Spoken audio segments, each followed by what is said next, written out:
Hello and welcome to the show. You are watching the Nth Degree TV, the place to be to take your career from stuck to unstoppable, where you can find all the career strategies that you need to finally find work that you love and create a life that you feel joyful living in. And I'm so excited. Today is Wednesday, which means that we have a guest and that we're interviewing him, and he is amazing. I'm so excited. I had the pleasure of meeting today's guest, Adam Carroll, really kind of, I wouldn't call it randomly. We got hooked up so I could be on his podcast.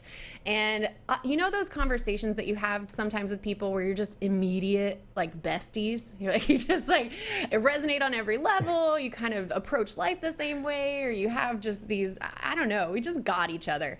So we had so much fun on that I was like, well, you know, you got to reciprocate. You got to come be on my show. So Adam is joining us today, Adam Carroll. And I literally had to pull my computer up because this man is prolific, right? Like, he's a speaker, he's a business consultant, serial entrepreneur. He's running 2 really cool businesses right now, Building a Better Life, which has a podcast and retreats and really helps people design and build lives they love. And he's got a whole series called Master of Money, which I was like, can you teach me more, please?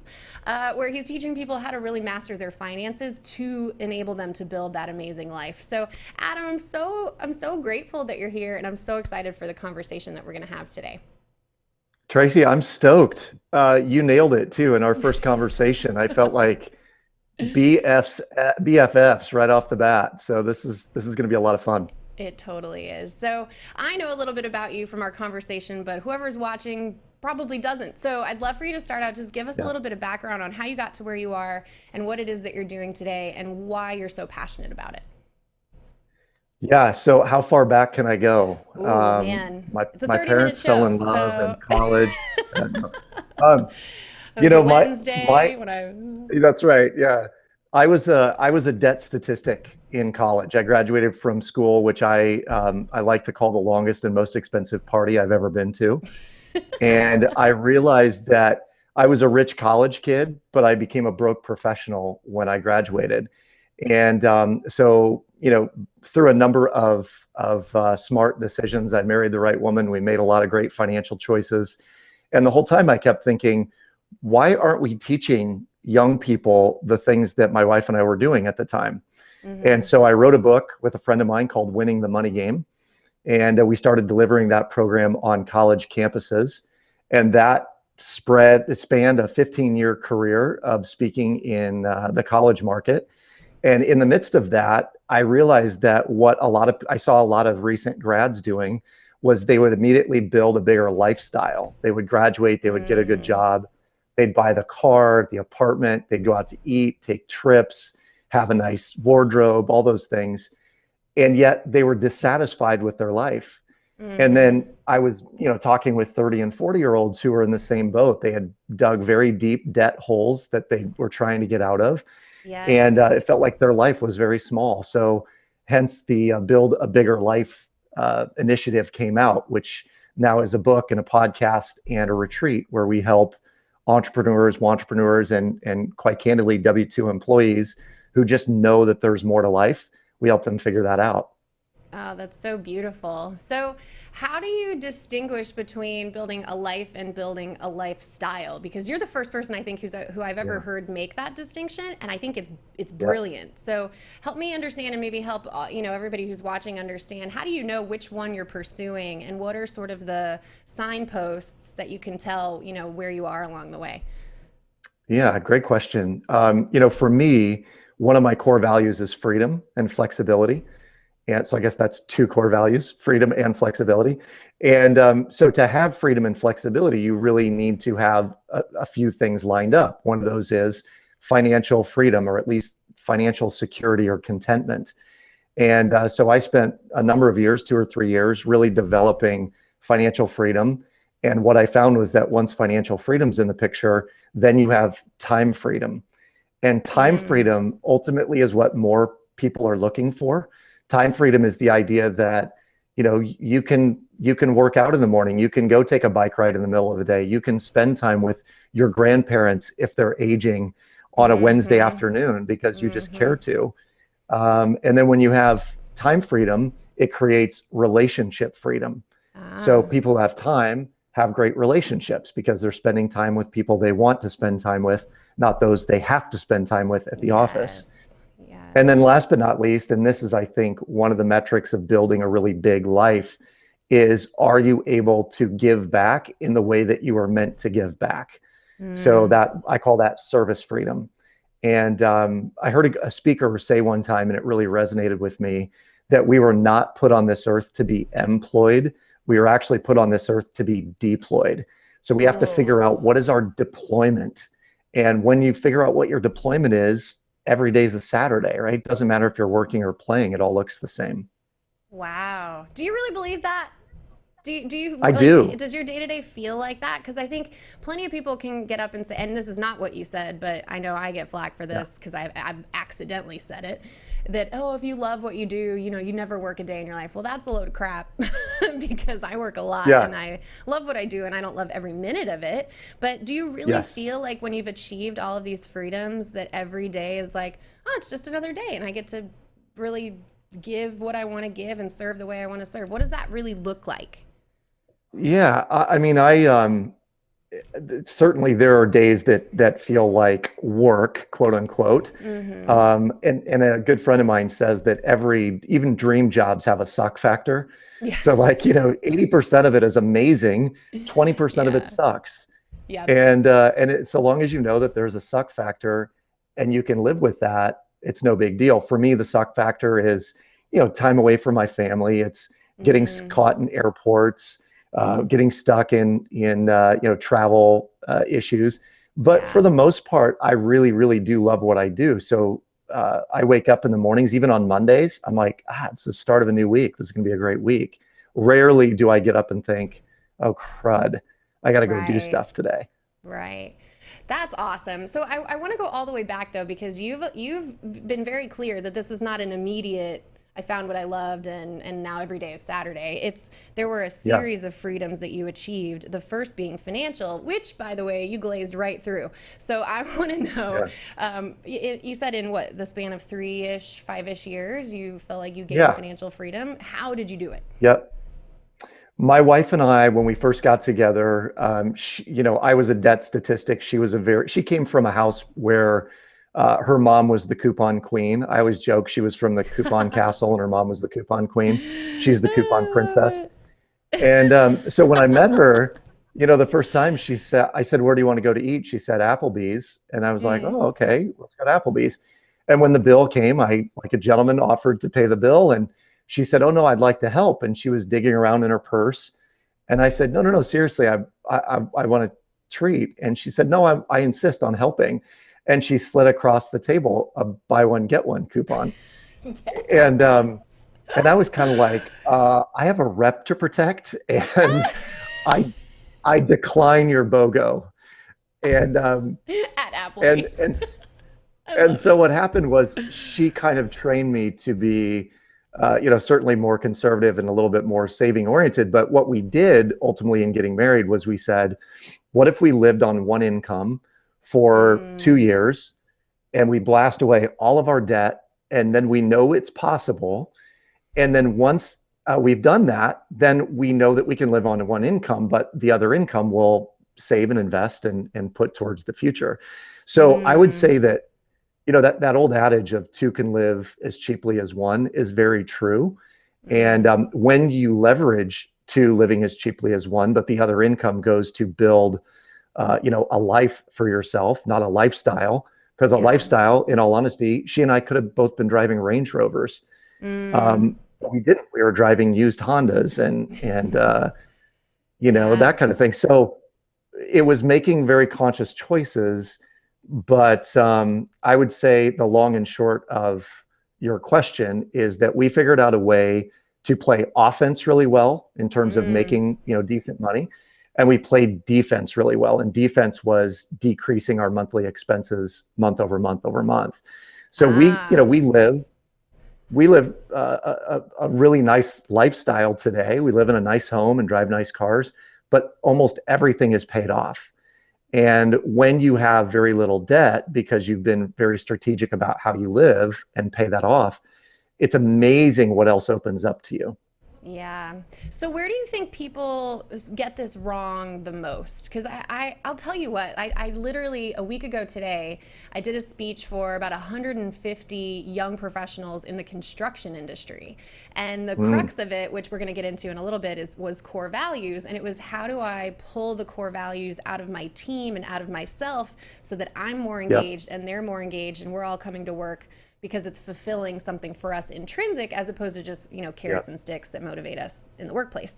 So it's a totally. great conversation with everybody, but I forced them to write down, maybe for the first time for a lot of them, what was core to their value set. And so many people said freedom, so many people said Mm, financial freedom, and totally. but they felt like it was impossible for them for some reason. So can you tell me, like, what are the Yep, major pitfalls along the way where people are screwing this up, and then maybe yep, why they're missing it? Maybe it's more obvious than we take for granted. So I'm just curious what you've seen as yeah. far as where we screw it up. I think where we screw it up is we succumb to the pressures of society, for one. Mm, I believe that we live in a banker's business model, and the banker's business model is they tell us how much we can have and how much we need to pay every month, and we do that dutifully. And if we have a little bit extra left over, then we go out and figure out what else can we buy on credit, mm, in those payments. And so I think that if people could learn that if you're making 60 or 70 or $80,000 a year or 30,000 a year, um, you have to live on less than that in order to create financial freedom for yourself. mm, mm-hmm. Because what I find is that most people will payment themselves into a corner. So you take a group of construction, workers, people in Mm-hmm. construction, and perhaps they grew up in a household where they knew that hard work was recognized and celebrated. Mm-hmm. But maybe they grew up in a family where there wasn't a lot of money, and they told themselves, I will never be like that. I will never scrimp and save. I'm going to treat Mm. myself. I work hard. I deserve it. And so the first thing many of them do is they go out and they buy a $45,000 vehicle. And now their payment on the vehicle that they drive to the workplace and back is $850 a month or whatever it is.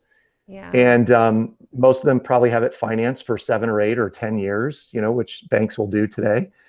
And so we make these snap decisions about what we want, Mm. but what Yes. we want and the life we want can sometimes be in conflict.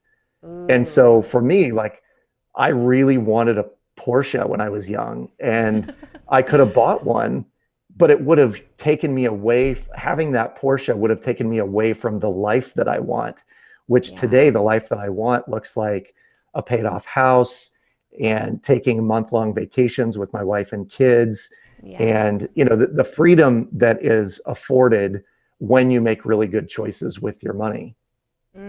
Yeah. So one thing that you just said that really resonated with me, and it goes back to what we talked about previously when we spoke the first time, was how sometimes what we want is in conflict with what we really want. Like the shiny Hmm. thing or the trappings of success or whatever it is, it's a different for all of us, actually gets us further away from what's going to give us long-term sustainable happiness and build a Totally. life that we desire, that we truly desire. That almost this is Totally. like a cheap version of this, right? Yes. So Yes. how do you distinguish what you like desire from what you really want and need, Yeah. and then stick to that? How do we do that? Such a profound question, because what it begs is, what is the long term outlook or view that you're trying to accomplish? So we Mm, have we have short-term goals and we have long-term goals. And mm-hmm. those that are in a career that may be achieving some of those short-term goals are maybe losing sight of the long-term goals. So let's go back to the example of a construction worker whose long-term goal is to own their own company doing construction. But the short-term goal is, I really want a shiny new F-250. And they go buy the truck, forgetting that what they really want is to own a construction company, and just having a shiny F-250 doesn't get them any closer to owning a construction business. In fact, having 40 or 50 grand in the bank makes them far closer to owning a construction company. And so a lot of times we forget what our long-term vision is in exchange for what circumstantially we really want. And I thought this was a really profound conversation that you and I had on my podcast. And it was the idea that people are not as committed to their values as they are their circumstances. Yes. So those high values of freedom and flexibility and all that stuff that we really want, I might be kind of committed to that, but I'm really committed more to, I just need to know that I have benefits, and I can afford my truck payment. My truck payment makes me feel cool and all that stuff.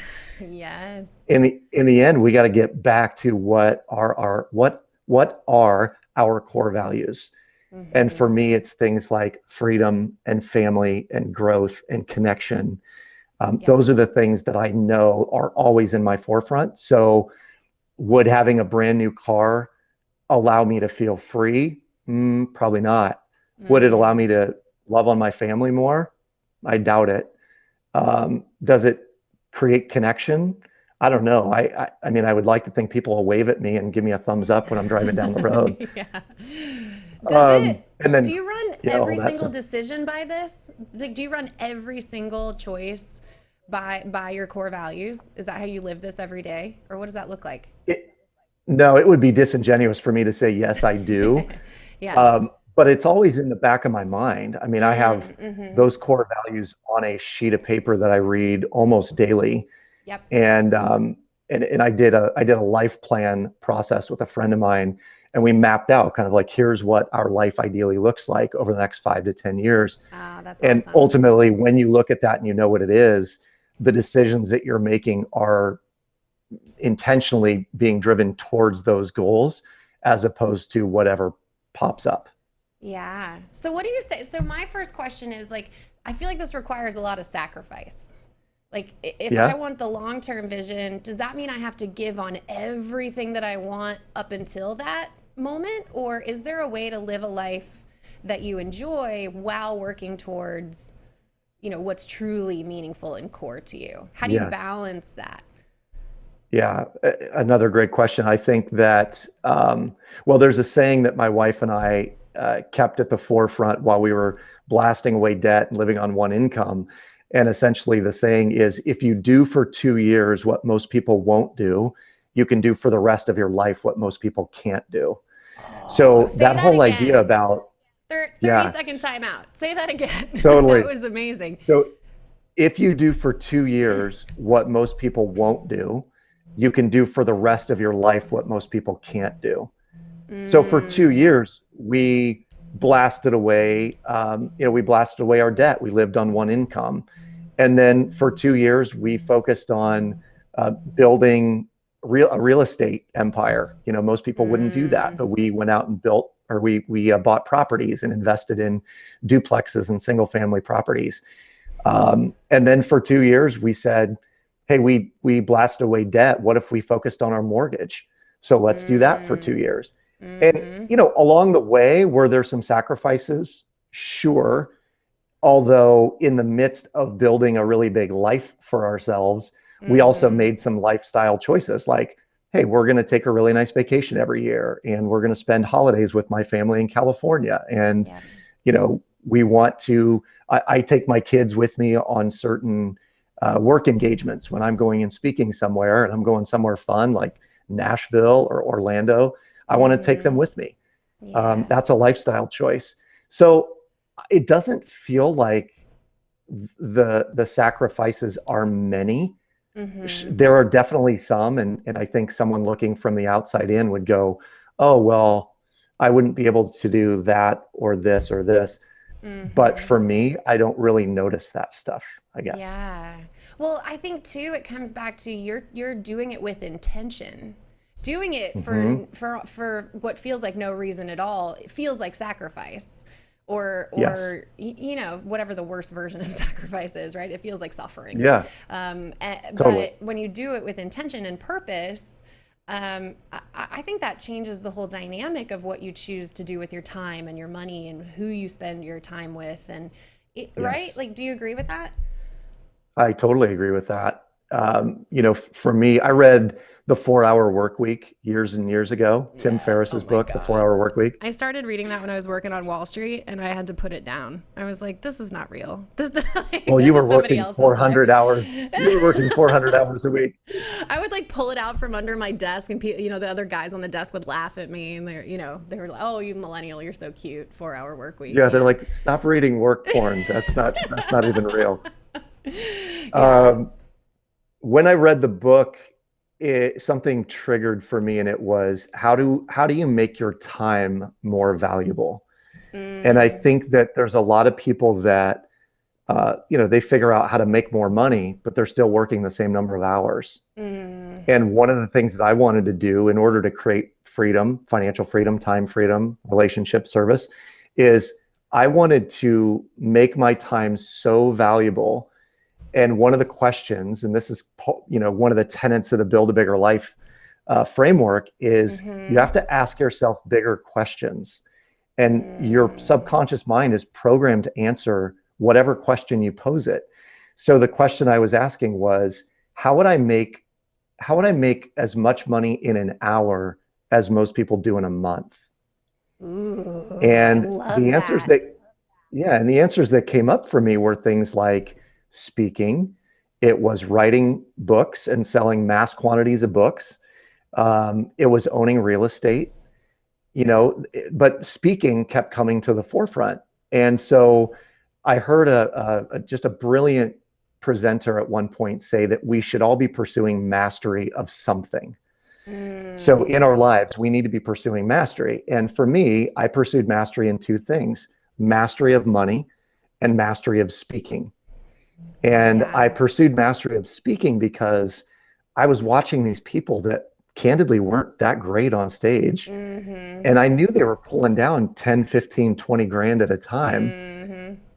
And I kept asking myself, what is the difference between what they're doing and what I'm doing? And how do I go do more of what they're doing and less of what I'm doing to get to that point? Yes. And then mastery of money was just one of those things. I think from the time I graduated college as a debt statistic and wanted to get better, my wife was a nurse and worked at night. I was Mm-hmm. reading books on personal finance night after night after night, Wow, and yeah. I was pursuing mastery. I just didn't know it. I love that. I think I have so many responses to everything that you just said, and what I really want to get to is you kind of breaking down this formula for people who want a Hmm. bigger life, not just a bigger lifestyle, and who feel trapped by money. And I know Sure. for me, I'm still growing and figuring things out, and luckily didn't graduate with debt, and the only car I've ever purchased was used and $16,000, and it's paid off, or I still drive the damn thing. But I'm still learning. Like I just read Rich Dad Poor Dad for the first time, which I was Yep. shocked that should be curriculum in high school, by the It way. should be required reading. Totally. Oh my gosh. And literally 2 days ago, I finished reading The One Thing. So I love that you brought up Mm, ask bigger questions. Bigger and specific questions lead you to really focused answers that you can then go yes. research. Right? There's a role model for everything. My favorite line, I think, from that whole book was success leaves clues. And Hmm. if you want it, like if you want what Adam has with his family, do what Adam did. Like that to me, that seems clear and obvious. Right. So I just rambled a whole bunch, but I would love for you to go into, let's say somebody's like really picking up what you're putting down. I love this guy. I want his method. What are the steps to building a bigger life and Yep. mastering money? So they are somewhat separate paths, although they converge over time. We'll start with build a bigger life. The one thing that I tell people they have to start with is to identify what are their core values. So I have a build a bigger life blueprint that you can download at buildabiggerlife.com. And the blueprint basically walks you through how do you uncover your core values and identifying what are the highest and most important values that you should be living your life according to. I found that in general, people who are dissatisfied with life or work or what's happening in general, they're living out of alignment with their core values to a certain extent. And so once you get that, that dialed in, that focused on exactly what those core values are, it becomes much easier to take the next step. The next step is seeing yourself as the architect of your life. So if you're going to build a bigger life, you must understand that you alone are responsible for that. No one else, not your family, not your friends, not your boss, not the government. No one is going to build the life that you want. Only you can do that. Yes. And so in doing that, you have to take full responsibility for when things happen, own it. Like you had some hand in those things happening. So if your life sucks right now, there's a reason. You've made probably decisions that cause it to suck. Oh my gosh. Well, and I want you to keep going in a second, but I want to make this aside because you said this earlier. There's so many people who are victims of their circumstances, and victim is a really strong word, but they choose to say, oh, but that won't work for me, or I can't because, or my circumstances are so, whatever, such that's just not an option for me. And I think, I see that happen with people I work with, or actually people I don't work with, that's what they choose. They choose their circumstances instead of taking action and making change because it's comfortable. It's like way easier to say, nah, that's not going to work for me. So I'm just going to stay here and stay like semi-miserable and figure it out along the way. Or rather than saying, oh yeah, crap, this is totally up to me. And now I'm going to have to do the work.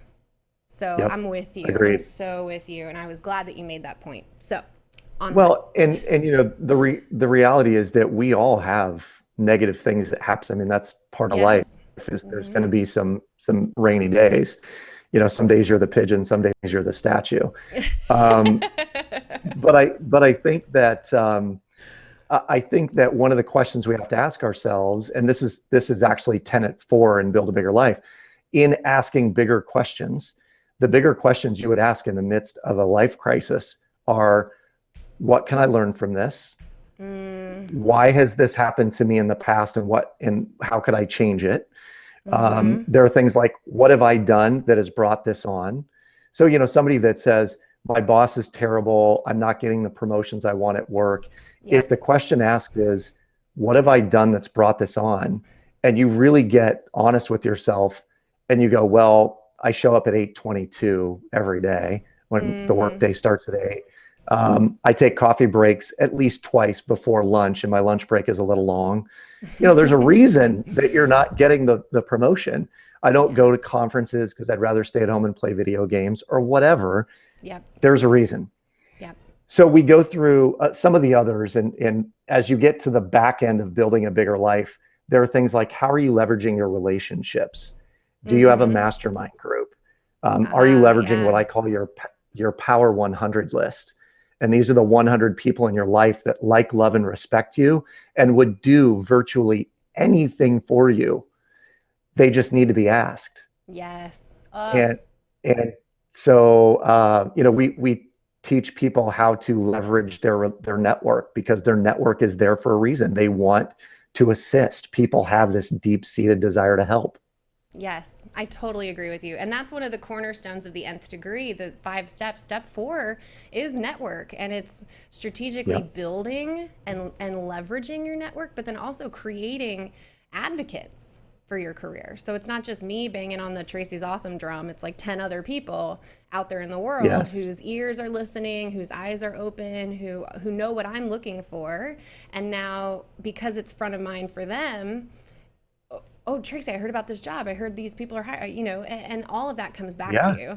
I love that. I think that's a really beautiful strategy. I'm really glad you guys do that. Love it. It's cool. And then the last 3 have to do somewhat with money and somewhat with other things. We have making money irrelevant, which is sort of the end game of mastery of money. You know, you get to a point where you're making decisions that are completely devoid of any monetary thought whatsoever. It's like, I like this, I'm going to buy it. That's that. Yeah. Or I'm going to make this investment because I know enough about it. You know, there are some parameters around making money irrelevant. And then elimination and automation are the final two. And I find that if you want to build a big life, you are not going to build a really big life with a house full of stuff that occupies your mental energy. You're not going to build a bigger life with half a dozen or more groups and clubs and organizations that you're committed to that take all your time and you know, your energy and your resources. It's just not, it's not likely. Have one or two that you love and you pour yourself into. Your life will be so much bigger. And then automation is very simple. Like, let's stop thinking about all the things we need to do during the day and just automate it all. Ugh. Isn't that the dream? And it's possible, I think, in a lot of ways too. I think we assume that it has to be us. We have to be involved. We have to be the doers of everything. When in reality, you can actually, given that we're very digital, automate a lot of stuff, which simplifies and you know, uncomplicates your life, which is lovely. For sure. For sure. Well, Adam, this has been absolutely amazing. You are just, I mean, knowledge bomb, knowledge bomb, knowledge bomb. I'm loving it. If you had to, though, to distill down one sort of core piece of advice for anybody listening who really wants to design a life they love, wants to take their career from stuck to unstoppable, but just feels some resistance, is worried it's not going to work for them, what would you tell that person? You know, I would say I could very easily pitch all the things that I do or that you do, because all of them help. So instead, what I will say is that for those of you listening that want to take your career from stuck to unstoppable and you want to build a bigger life, realize that you alone may not be able to do it. That it's necessary to leverage the skill and the experience and the coaching of other people in order to pull it out of yourself what it is you truly want. Because what I find more often than not is someone will get stuck in the I don't know syndrome. Yes. And they think that I don't know is bad, or that I just don't know and I'm supposed to know, so now I feel even worse. I don't know is a really great place to start, because I don't know means I haven't created it yet. Yes. And from I don't know, we can vision together what that looks like. And I know you do that. I do it. Coaches everywhere out there are really talented at doing that. So leverage the experience of someone else in order to help you do that. I love it. I love it. Well, Adam, you're wonderful. If someone's like, oh my gosh, yes, I love this. I don't care for Tracy. I want to work with Adam. How do people get in touch with you, learn more about your programs, learn more about your books? Where can they find you? The best place to get information on me is Adam Carroll, with 2 R's and 2 L's, .info. AdamCarroll.info will take you to a page that has everything that I've done, from books and the documentary and my TED Talk. All that stuff is out there. AdamCarroll.info is the best place to go. Lovely. Well, I'm sure you're going to have an influx, hopefully, of awesomeness coming your way, because this, I mean, I really can't say enough about how deeply I feel like what you teach and portions of what I teach like should be what kids learn in high school, and you have to know it before you graduate college, and how much more equipped we would be to live lives that really serve us in the long run, instead of lives that society has sort of dictated that are successful or happy or right. So I just love your message. I really adore you. I'm so happy that you're in my life and that we've become friends. And thank you so much for everything that you're doing for people. It's really wonderful. Tracy, it's been an honor. Thank you for having me on the show. You're so welcome. If you've enjoyed this show, then subscribe to our YouTube channel, hit like and share on Facebook. I'm so happy to have you here watching. I know Adam is such an inspiration. I love being able to bring these amazing interviews to you. I love this brand new studio. Just having a good old happy day. So thank you so much for watching this episode of the Nth Degree TV, and I will see you next time.